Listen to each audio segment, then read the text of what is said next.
So you don't have to shoot a panoramic photo in order to get a photo to look like a panorama. There's some things that we can do inside of Photoshop to help out.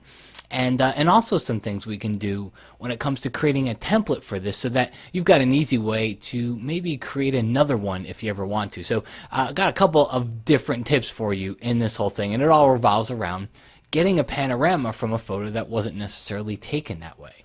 All right, so let's start off with just creating a brand new document here. Okay, and I'm going to switch it to inches, and I'm just going to create a document that's a common print size. So let's go with 17 inches by 11 inches. That's a common print size for some of the Epson printers out there. And I'll just leave it at 72. If you were actually going to print this, you'd want to bump it up to about 240 pixels per inch. So that gives us our general document. Now we can start to add the photo to it. So what I'm going to do is go to this photo here. I'm going to select all and copy, and then I'm just going to paste it over into the new document. And I'm going to do something here. I'm going to turn it into a smart object. This is going to help us with a template. It's also going to help us convert this over into a panel. You'll see how in just a second. So we'll go to the layer menu. We're going to go down to smart objects, and we're going to convert that layer to a smart object. Nothing really changes, except now it's got that little icon in it, and it's a smart object. You'll see how that comes into play in just a moment. Now, let's talk about the panoramic aspect of this. I'm going to take the rectangular marquee tool, and I'm going to draw a selection that is roughly the size of the panorama and how I'd like it to show up in this final print when I'm done. All right, I want this to be that long, that wide photo that looks panoramic, but is not necessarily a panorama. And then what we're going to do here is create a layer mask. Just go to your layers palette right at the bottom and add a layer mask to it. Okay, so now what you're going to see here is a mask, a little chain link icon, and then your photo. Now, in order to get this to fit better into this area we've created here with the selection, just turn off the little chain link and then just go back to your layer, free transform, Command or Control T, and now I can just transform this and I can start to move it around, and it's always going to fit into that shape. And that's the key here. That's the key for getting this panorama, not only getting it to be or to look like a panorama, even though I didn't shoot it that way, but also to being able to experiment with it a little bit, because now I can get kind of a live preview of exactly how this is going to look inside of this shape without having to crop it, look at it, uncrop, crop it, look at it again, and on down the line of that whole cropping type of a tip. Instead, we just fit it into this mask.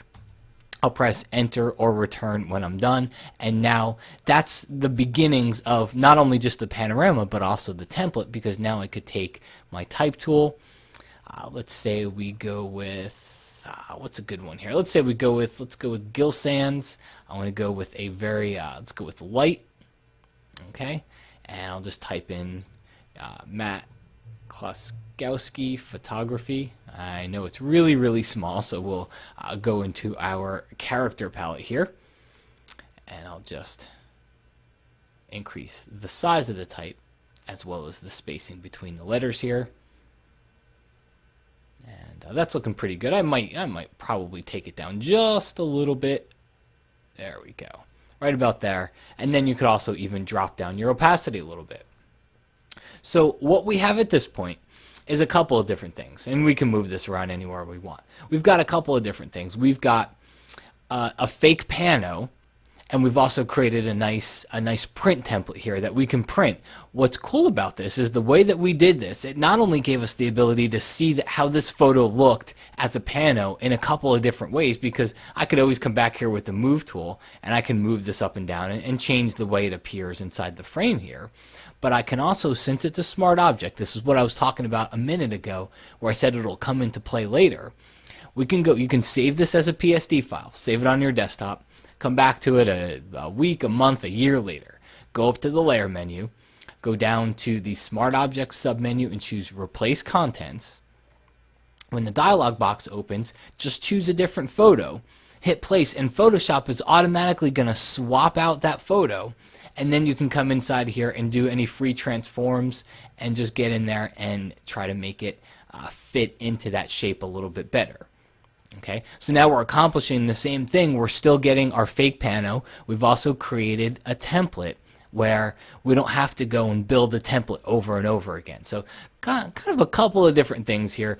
The main thing is there's a lot you can do when it comes to your landscape photography. Even if you didn't think to shoot the panorama when you're out in the field, you can still make a very wide angle shot. You can still make it look like a panorama in just the way that you crop it.